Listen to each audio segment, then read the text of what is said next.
Hello everyone. Uttar Pradesh के हाथरस में मंगलवार के दिन श्री नारायण साकार हरि उर्फ भोले बाबा के सत्संग में यहां पर एक विभत्सकारी घटना देखने को मिली। यह घटना इतनी भयानक रही कि यहां पे लाशों के ढेर एक क्षेत्र से दूसरे क्षेत्र में फैले हुए दिखाई दिए। 122 लोगों की मौत होने की पुष्टि हुई है। लेकिन हाथरस भगदड़ हुई क्यों? इसके पीछे यहां पर किसकी जिम्मेदारी बनती है? किन किन बातों की यहां पे अनदेखी की गई? भीड़ यहां पर आपको कैसे इकट्ठा होती है और वहां पे भगदड़ जैसी घटनाएं क्यों होती हैं? ये सारी चीजों को हम ग्राफिक्स के माध्यम से समझने का प्रयास करते हैं। सबसे पहले यहां पे आइए नजर डालते हैं हाथरस पड़ता कहां है और ये जो घटना आपको हुई है ये किस क्षेत्र में यहां पर होती है। तो हाथरस अगर हम देखें आपको उत्तर प्रदेश में यहां पर पड़ता है आपको, और हाथरस से 47 किलोमीटर दूर यहां पे सिकंदरा राव तहसील है। वहां से जीटी रोड से सटा एक गांव है जिसको हम फुलराई मुगलगढ़ी गांव कहते हैं। यहीं पर श्री नारायण साकार हरि उर्फ भोले बाबा का प्रवचन कार्यक्रम था। देखा जाए तो सुबह 10 बजे से ये होना था। पंडाल में देखा जाए भीड़ जुटनी शुरू हो जाती है, जिसमें ज्यादातर आपको देखा जाए तो महिलाएं होती हैं। प्रशासन की तरफ से कहा गया था कि यहां पर करीब 80,000 लोगों के कार्यक्रम की एक अनुमति दी गई थी, लेकिन पंडाल के अंदर की व्यवस्था सेवादार यहां पे देख रहे थे। बाहर पुलिस और प्रशासन लगातार मौजूद थी, लेकिन भीड़ कहीं इससे ज्यादा वहां पे पहुंच जाती है।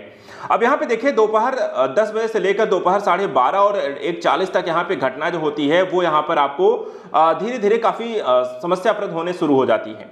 इसमें अगर हम देखें दोपहर 12:30 बजे सफेद सूट टाई जूते पहने स्वयंभू संत भोले बाबा पंडाल में पहुंचते हैं।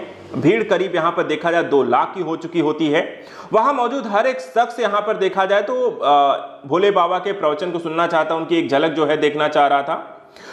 करीब 1:40 तक सत्संग पंडाल से निकलकर भोले बाबा जो है नेशनल हाईवे 91 पर एटा की तरफ जाने लगा।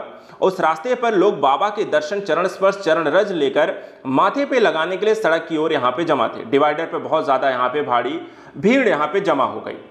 करीब 1:50 पर जो हादसा यहां पर घटना हुई, बाबा के दर्शन और चरण रज के लिए आतुर भीड़ को रोकने के लिए बाबा के कुछ निजी सुरक्षा कर्मी जो ब्लैक कमांडो थे, सेवादारों थे, वहां पर उन्होंने धक्का मुक्की शुरू कर दी, डंडे चलाना शुरू कर दिया और यहीं से भगदड़ होने की घटना शुरू होती है। इसमें देखा जाए तो कुछ लोग जो हैं, जैसे आप भीड़ में देख सकते हैं ग्राफिक्स के माध्यम से, कि यहां पे भीड़ को हटाने के लिए एक वॉलंटियर जो होते हैं वहां पे वो भी काम कर रहे थे इनके साथ। तो कुछ लोग यहाँ पे नीचे गिर गए, क्योंकि भगदड़ में डंडे से मारे जाने की जो घटना होती है, लोग यहाँ पे उसे पीछे हटने का प्रयास करते हैं, जिसमें ना हट पाने के कारण कई बार पैर इत्यादि दब जाने से लोग गिर जाते हैं। भीड़ हटाने के लिए वॉलंटियर्स कैनन का भी उपयोग किया गया, जिससे अफरा तफरी एक मच गई। भीड़ पर इतना ज्यादा यहाँ पे दबाव जो था इतना ज्यादा बढ़ गया कि लोग कार्यक्रम स्थल के सामने खुले खेत की तरफ दौड़ पड़े। उस तरफ ढाल थी, जिससे ज्यादातर लोग फिसलकर गिरने लगे।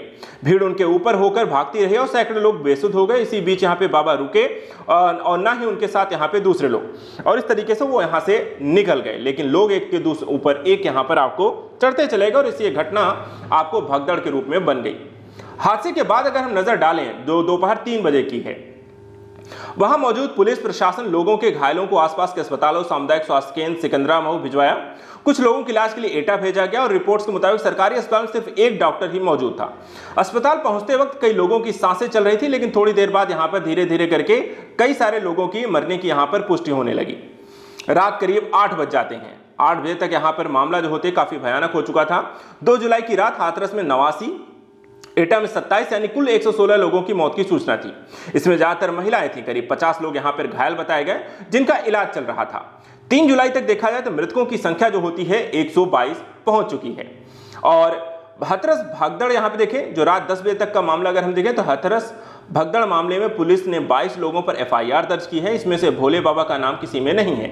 मुख्य सेवादार देव प्रकाश और अन्य अज्ञात साझे सेवादारों और आयोजकों को आरोपी इसमें बनाया गया है, लेकिन यहां पर जिसका सत्संग था उसे इसमें नहीं शामिल किया गया, यानी FIR में उसका नाम नहीं है। इसके पीछे का कारण क्या है, इसकी अभी यहां पर पुष्टि नहीं हुई है।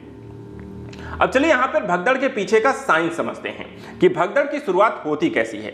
मूलतः देखिए, जहां पर भीड़ होती है, इकट्ठा लोग होते हैं, तो वहां पर लोगों के मन में एक तरीके से घबराहट होने लगता है जब ज्यादा लोग इकट्ठा होते हैं। इस संदर्भ में स्विट्जरलैंड के ETH ज्यूरिख में कंप्यूटेशनल सोशल साइंस के प्रोफेसर डर्क हेल्बिंग लंबे समय से भीड़ पर एक रिसर्च कर रहे हैं। उनके मुताबिक कहते हैं कि अक्सर बड़े आयोजनों में हादसे की शुरुआत भीड़ में शामिल लोगों के घबराने की वजह से शुरू होती है। भीड़ में मौजूद लोग धीरे धीरे घबराहट, चिंता बढ़ने लगती है, हार्ट रेट, ब्लड प्रेशर बढ़ने लगता है, लंग्स फूलने लगते हैं। साइंस की भाषा में कहें तो इससे एड्रेनलिन यहां पर लेवल जो होता है वो बढ़ जाता है। और ऐसी स्थिति में जो हमारा शरीर होता है वो एक डेंजर सिचुएशन का अलर्ट करता है। और इस डेंजर सिचुएशन जो अलर्ट आपको मिलता है, इसमें घबराहट की एक स्थिति होती है। भीड़ में मौजूद लोग बेतहाशा भागने लगते हैं, लड़ने और धक्का मुक्की एक दूसरे से करने लग जाते हैं। भीड़ में जो मौजूद घबराए लोग एक दूसरे को धक्का देकर इधर उधर भागने लगते हैं। हालांकि भगदड़ में लोगों की मनोवैज्ञानिक स्थिति यहाँ पे ज्यादा भौतिक वजह यहाँ पर होती हैं, अर्थात कि मौजूदा समय में वो क्या देखते हैं, क्या स्थिति उनके सामने है, उस वजह से वहां पर भौतिक जो स्थिति बनती है उसका उन पर ज्यादा प्रभाव पड़ता है। हाथरस में क्या हुआ और उससे भीड़ का यहां पे क्या लेना देना, वो अब इसमें समझिएगा। देखिए, हाथरस में जो कार्यक्रम जिस दिन था, दिन में करीब यहां पे 30 डिग्री सेल्सियस का तापमान था और एक जगह पर इतनी भीड़ इकट्ठा होने से काफी ज्यादा उमस बन गई। सत्संग में देखा जाए ज्यादातर महिलाएं थी और घबराहट की वजह से लोगों में एक पैनिक सिचुएशन क्रिएट होना शुरू हो जाता है। भीड़ देखा जाए तो भगदड़ इसमें कैसे मचती है, तो देखिए, जब भी आपको एक भीड़ में कभी भी आप ऐसी जगह गए हों जहां भीड़ कुछ ज्यादा हो, तो होता क्या है, जब एक छोटी सी जगह में बड़ी संख्या में लोग इकट्ठा होते हैं और उनमें हिलने डुलने से, यानी एक दूसरे को टच करने से या एक दूसरे का धक्का लगने से जो होता है फोर्सेस ट्रांसमिशन, यानी कि बल का संचरण होता है। एक को धक्का अगर जैसे आपको अगर लगा तो आप पीछे गिरने लगते हैं, तो पीछे जो खड़ा हुआ था उसको भी आपका धक्का लगता है और इससे क्या होता है, एक फोर्सेस का ट्रांसमिशन शुरू होता है। इसे आप में कभी ना कभी देखा जाए, अगर आप भीड़ वाली जगह में रहे तो इस चीज को आप फील करते होंगे, इसे समझते होंगे। तो इससे क्या होता है, भीड़ भाड़ वाली जगह पे एक धक्का पीछे से आता है और आप खुद उस धक्के से आगे वाले खड़े व्यक्ति को भी ट्रांसफर कर देते हैं और इसे कहते हैं हम क्राउड टर्बुलेंस। और ऐसा ही कुछ यहां पर देखने को मिलता है। इसके बाद क्या होता है, यहां पे देखिए, ट्रांसमिट होने वाला फोर्सों को अचानक कई मीटर आगे लोगों को धकेल सकता है और ऐसे में आप अपना संतुलन बनाए नहीं रख पाते हैं और अपने पैरों पे खड़ा रहना यहाँ पे बहुत मुश्किल हो जाता है। और ऐसी ही स्थिति में बनता है कुएं की स्थिति। और ये क्या होता है, भीड़ के बीच यहाँ पे टर्बुलेंस की वजह से जब कोई एक व्यक्ति यहाँ पर गिर जाता है तो भीड़ में क्या होता है, एक होल यानी कि ब्लॉकेज एरिया बन जाता है या कुआं जैसी एक स्थिति बन जाती है। और एक व्यक्ति के गिरने के बाद उसके अगल बगल के लोगों के पास कोई सहारा नहीं होता है। ऐसे में व्यक्ति से दूसरा व्यक्ति टकराता है, दूसरे से तीसरा, और इससे भीड़ शामिल होकर एक दूसरे से टकरा कर अनियंत्रित रूप से लगातार जो होते हैं आपको जमीन पर गिरने लगते हैं। और जब एक व्यक्ति उसके आसपास दूसरा व्यक्ति भीड़ में गिर जाता है तो इससे एक डोमिनो इफेक्ट पैदा हो सकता है और इसका सामान्य अर्थ है कि एक घटना होने के चलते उसी तरीके की दूसरी घटनाओं का लगातार होते रहना, जो कि हाथरस में आपको देखने को मिला है। क्योंकि हाथरस में अगर हम देखें जो घटना हुई है वो इससे मिलती जुलती है। जो साइंस यहां पर पीछे कहता है कि हाथरस में भोले बाबा के कार्यक्रम के बाद निकल रहे थे तो उनके साथ जो सुरक्षा कर्मी जो चल रहे थे, जो लोगों को उनसे दूर हटाने की कोशिश कर रहे थे, ऐसे में कुछ लोग अनियंत्रित होकर जमीन पे गिरे और इसी वजह से भीड़ जो है ब्लॉकेज बन गया। लोग एक दूसरे को ऊपर गिरने लगे और ब्लॉकेज एरिया का जो दायरा है वो लगातार यहाँ पर बढ़ता चला गया और सैकड़ों लोग देखा जाए तो इसी के कारण उसमें दब गए। भगदड़ में देखा जाए तो लोगों की मौत कैसे हो जाती है, इसको भी समझिए। होता क्या है, जब एक के बाद कई लोग जो होते हैं एक दूसरे के ऊपर गिरते हैं तो दबे हुए लोगों का जो सांस लेना होता है वो मुश्किल हो जाता है और सांस ना ले पाने के कारण दम घुटने से इसे मौत हो जाती है, जिसे हम एस्फिक्सिया कहा जाता है। इंग्लैंड के सफोल्क यूनिवर्सिटी में भीड़ विज्ञान पढ़ाने वाले प्रोफेसर जी कीथ स्टील के मुताबिक दम घुटने से 30 सेकंड में व्यक्ति यहां पर बेहोश हो जाता है और जब अनियंत्रित भीड़ एक दूसरे के ऊपर चढ़ने लगती है तो उसकी जो शक्ति यानी फोर्स होती है इतनी ज्यादा हो सकती है कि किसी का शरीर भिंचता है और सांस लेना असंभव हो जाता है और नीचे गिरे लोगों की दम घुटने से ऐसे में मौत हो जाती है। अब यहां पे देखें, हाथरस की स्थिति पर भी अगर आप नजर डालें तो कुछ ऐसा ही वहां पर भी देखने को मिलता है।